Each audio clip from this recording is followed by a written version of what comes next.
told you, hey, just get over it. You've got to accept the way the world works. When people say that, they're rarely referring to the fundamental laws of nature, what I refer to as the way the world is. Usually, they're referring to the operating systems that we human beings have designed to meet our needs and wants. Because these systems are so rooted in our fundamental beliefs, we take them for granted and think we can't change them. Or maybe we're scared to change them. What would it mean to dismantle the way the world works? Is it possible to make such a massive change? And frankly, do we really want to? Many of us have a lot at stake. We have a lot vested in the way things are, in the way the world is working now. But it's becoming impossible to avoid looking at the writing on the wall. We have to ask ourselves, can we really continue to accept our current operating systems? Let's start by taking a hard look at our linear economy. Based on a take, make, waste model and exponential growth in resource extraction to feed a population that has also grown exponentially. Or how about our enthusiastic embrace of take, make, waste living or throwaway living, captured by this Life magazine article that celebrates the time Mary will save because everything her family uses can be thrown away. Fast forward 70 years to the stark reality that 11 million metric tons of plastic enter our oceans every year. As these plastics break down into small particles, they end up in our blood as we eat the fish that eat the plastic waste. While many have had gains in living standards over the past few hundred years, the compounding effect of the way the world works has pushed us to the brink of the safe operating space for humanity. According to the Stockholm Resilience Center, we have exceeded 3 of 9 planetary boundaries, those related to global warming, biodiversity loss, and nitrogen pollution. And we are approaching all of the other boundaries for which we have data. From a social perspective, billions of people lack basic needs, services to meet their basic needs.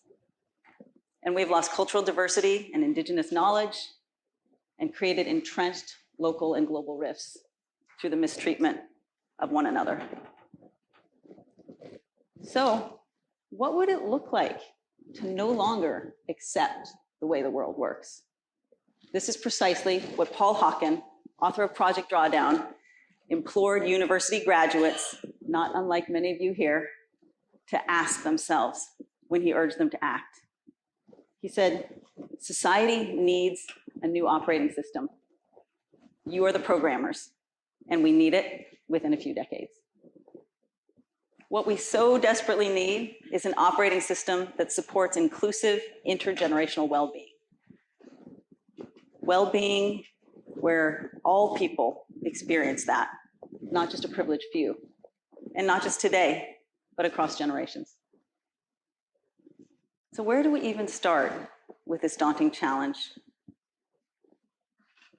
I propose that we start with the programmers themselves, and more specifically, the mindset of the programmers, because the values and perspectives they hold will determine the purpose and behavior of the systems they create. This is eminently clear if we take a hard look at the mindset that gave rise to the current operating systems we just examined.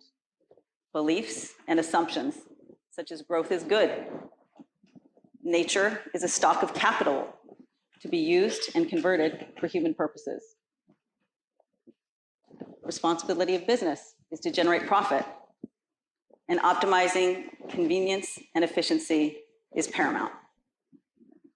This mindset that maximizes single variables at the expense of others makes no sense in an interconnected world. Hence, the operating systems that emerged from it are undermining our very existence. As the economist Kenneth Goulding pointed out, anyone who believes that exponential growth can go on forever in a finite world is either a madman or an economist. We cannot expect to design entirely new operating systems without reshaping our underlying beliefs. As system scientists have long pointed out, the highest point of leverage to intervene in any system is mindset. If we cultivate norms that reflect a deep respect for the interdependence of human beings and the natural world, we will design systems that sustain us. You may say, hang on, we don't have time for that. Changing mindsets can take generations. We need technology, policy, and market-based solutions now. And yes, we do. And yet, while it's true that evolving norms can take time, we know from personal experience how quickly our minds change when we have a new insight. While we need sustainability innovations as quickly as possible, we must also recognize that failing to pay attention to the beliefs that inform our systems will likely lead us to repeat history. And as before, hasty tech solutionism may generate a host of unintended consequences that are quite negative. Ultimately, mindset transformation is likely the most efficient path to systemic change that is resilient. Just imagine if we combined this new mindset with our profound capacity for technological innovation. That's an exciting prospect. So let me tell you a story that sparked my belief in the importance of mindset. It began when I was a senior here at Stanford, majoring in human biology and minoring in African studies. I went to study abroad in Tanzania and lived with a family to learn Kiswahili.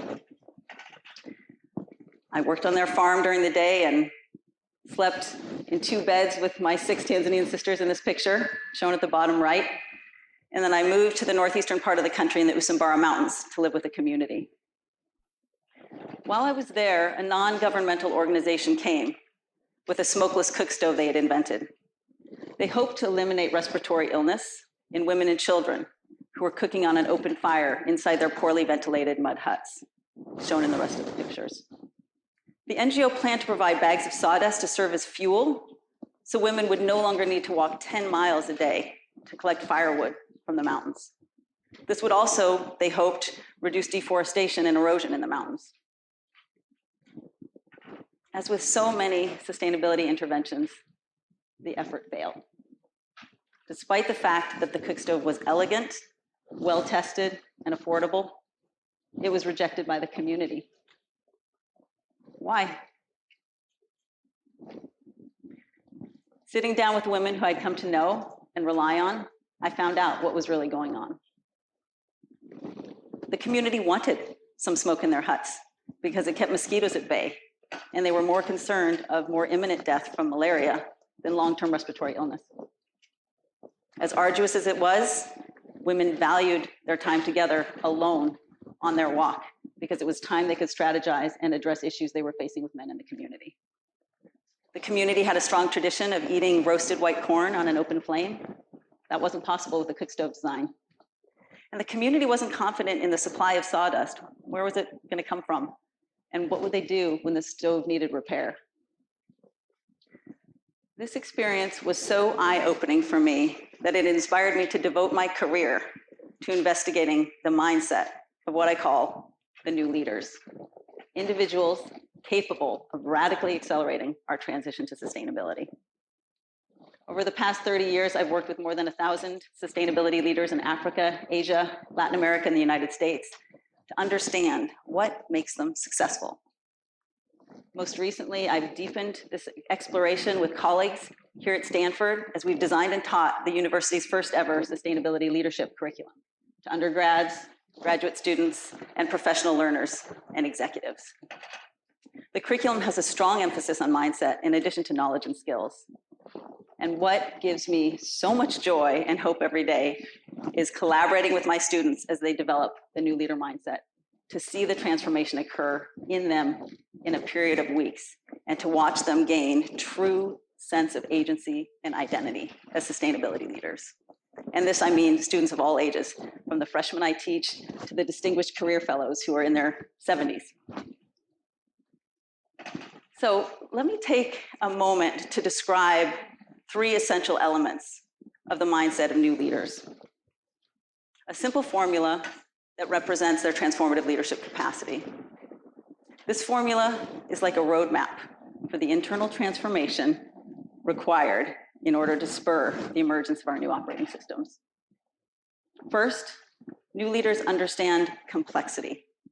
They deeply appreciate the dynamic, nonlinear relationships between human beings and the natural world, what we call social environmental systems, where all human beings in the natural world are inextricably linked. And they use this knowledge to inform every action they take. Second, they have a transcendent purpose. It's also systemic. They are focused on advancing inclusive intergenerational well-being at scale. And third, they cultivate and consistently apply resilience orientations that enable them to co-create durable solutions. Consider the first as understanding the fundamental reality of the environment they're operating in. The second as having profound clarity and commitment to their vision. And the third as knowing how to orient so that they can achieve lasting progress. Let's take a look at the new leader mindset, one element at a time. The first thing that sets new leaders apart is that they pay close attention to the way the world is, and don't confuse it with the way we've designed the world to work. Unlike traditional leaders who often lack extensive knowledge of Earth's processes, new leaders understand social environmental systems, and thus are more able to design operating systems that work with rather than against the natural world. This stems from their deep understanding of complexity. And to understand complexity, sometimes it's helpful to contrast it with complicated contexts, because complexity is the crux of what we need to understand. It's the place where all sustainability challenges play out. Let's look at complicated contexts first. Complicated environments contain many parts, but the problem is definable. Existing know-how, even if highly specialized, is usually adequate. Consider a Ferrari. As sophisticated as it is, an expert mechanic can take it apart and reassemble it using a pretty generic blueprint. The whole is equal to the sum of the parts. In complicated contexts, the environment is pretty stable and the outcomes are predictable. We say that the opposite of complicated is simple.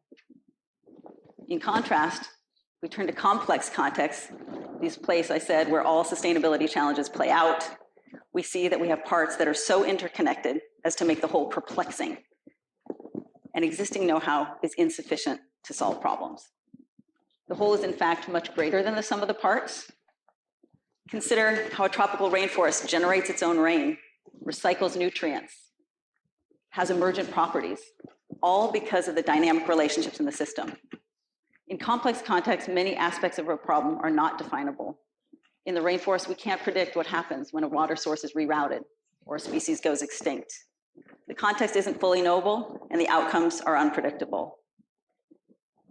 We say the opposite of complex is independent, revealing that the core feature of complex systems is their relationships. All the feedbacks, the trade-offs, the tipping points that occur as different elements of the system interact with one another. New leaders see the world through this relationship lens. They understand, as urban ecologist James Jacobs pointed out, that the economy is a wholly owned subsidiary of the environment and not the other way around. This drives new leaders to abandon our linear economy in favor of circular economic systems that decouple development from the use of scarce resources by reusing and regenerating natural materials and products. The second element of the new leader mindset is their transcendent purpose. New leaders are committed to designing systems that align with the goal of intergenerational well-being. Traditional leaders are more likely to approach purpose in the way business guru Jim Collins describes in his famous book, Good to Great, where finding purpose or defining core strategy is about discerning the overlap of what you're passionate about, what you can be best in the world at, and what drives your economic engine. While new leaders believe in the importance of these three questions, they are motivated by an absolutely essential fourth question. What does the world need? A reflection of the Ikigai model in Japanese philosophy, which means that which makes life meaningful. New leaders design comprehensive, holistic solutions.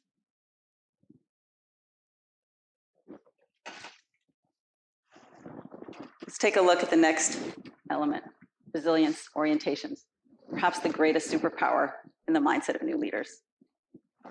Why are their resilience orientations so important? because resilience is an essential part of sustainability. It is about the capacity of systems to maintain their basic structure and function when they're struck by stresses and shocks. Resilience is what ensures that the progress we make is not lost as we navigate constantly changing environments. Combining insights from my sustainability career with an examination of resilience in ecology, psychology, neuroscience, and military strategy, I found that resilient people and natural systems consistently manifest the very same orientations. They connect, they adapt, and they innovate. These orientations seem to be the crux of what enables new leaders to generate resilience as they work. Consider for a moment how a natural system like the rainforest is oriented to connect, where species interact with one another to provide services to the broader ecosystem, such as through pollination, seed dispersal, nutrient recycling. Species also continuously adapt through natural selection, finding niches to allow them to thrive. And they innovate through the process of genetic mutation, trying out new approaches to secure their well-being as their environment changes. Resilient people also connect, adapt, and innovate. They connect by cultivating a strong sense of self and developing meaningful relationships that sustain them when times are hard. They adapt by viewing challenges as opportunities for growth. And they innovate by harnessing their ingenuity to overcome difficulties and proactively shape their future. So how does this manifest for new leaders? New leaders connect by building trust and exploring the diverse relationships in the context they work in. They adapt by dismantling biases and consistently upgrading their orientations as they learn. And they innovate by co-creating solutions from a place of deep understanding. Rather than seeking to find a single, simple answer, new leaders use their resilience orientations to create conditions for complex solutions to emerge in partnership with others. Applied in service of their clear purpose, the connect, adapt, innovate orientations enable new leaders to build resilience and drive transformative change in themselves, in their organizations, and in broader systems. Consider for a moment how differently the cook stove intervention would have turned out if the leaders had first connected deeply with the community, adapted their plan based on what they learned, and then innovated in partnership with the community. Interventions, no matter how seemingly brilliant, that stem from our dominant mindset aren't effective in the long run. New leaders know this. They know that things scale at the speed of trust. So where to from here? We are at a pivotal moment in history, facing an existential crisis together. The transformation we need to make is not unlike the journey of a hungry caterpillar becoming a butterfly. After living with a consumption-focused operating system and eating up everything in sight, the caterpillar goes into its cocoon. There, it is completely reprogrammed by what biologists call imaginal cells. These imaginal cells provide a whole new set of instructions that allow the caterpillar to become a butterfly, where it begins a radically different life, guided by a new internal program. We too must dismantle our old programming and proactively cultivate the beliefs and norms we need in this troubled world. We must activate some of our greatest human qualities: our intuition, our empathy, our deep intrinsic values, our courage. We simply can no longer ignore it when people tell us to just accept the way the world works. We've arrived at a threshold, and there's no going back, and there's no standing still. We have to leap forward. While the transition will be unsettling and difficult, it's the only choice, and as we make it, we will be so much happier. We will be living with an operating system that aligns with the fundamental laws of nature and creates an environment for all of us to thrive. We know the three elements of the new leader mindset. We understand how to develop them in ourselves and in others. So, are you ready to make the move? Yes, yay. I'm not finished. To leave here today, deciding to activate your imaginal selves and begin your transformation as a new leader. There is no time to lose. In the words of systems scientist Danella Meadows, we have just enough time, starting now. Thank you.